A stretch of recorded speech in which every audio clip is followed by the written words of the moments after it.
रात का समय था, घड़ी में 8 बजे थे।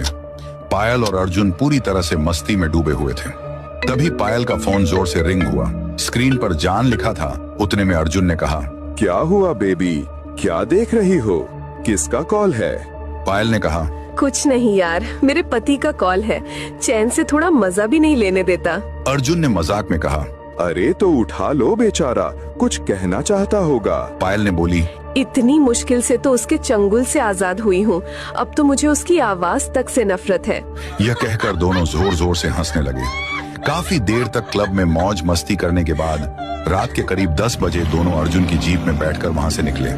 वे एक सुनसान सड़क से गुजर रहे थे कि अचानक अर्जुन की आंखें खुली की खुली रह गईं। उसके मुंह से बस इतना निकला, ओह माय गॉड। उनकी गाड़ी के ठीक सामने सड़क पर एक बेहद खूबसूरत लड़की खड़ी थी।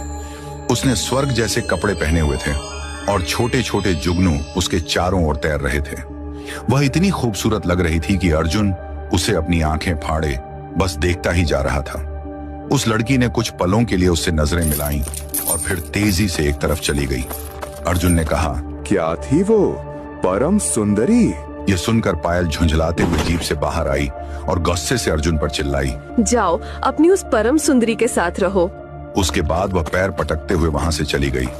अर्जुन ने पायल की तरफ ज्यादा ध्यान नहीं दिया। उसने जीप का एक्सीलरेटर दबाया और गाड़ी आगे बढ़ ली।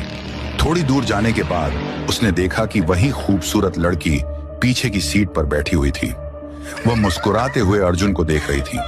अर्जुन ने तुरंत जीप रोकी और पीछे मुड़कर हैरान होते हुए कहा, अरे तुम वो लड़की हो ना?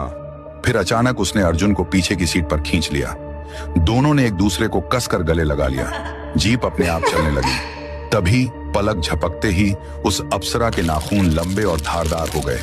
इससे पहले कि अर्जुन कुछ समझ पाता, अप्सरा ने उन नाखूनों को जोर से उसके कंधे में घुसा दिया। जीप के अंदर से सिर्फ अर्जुन की एक जोरदार चीख बाहर निकली और फिर सन्नाटा छा गया।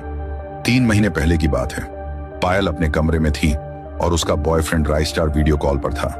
पायल ने रोते हुए कहा, राइस्टार, मैं तुम्हारे अलावा किसी और से शादी नहीं कर सकती।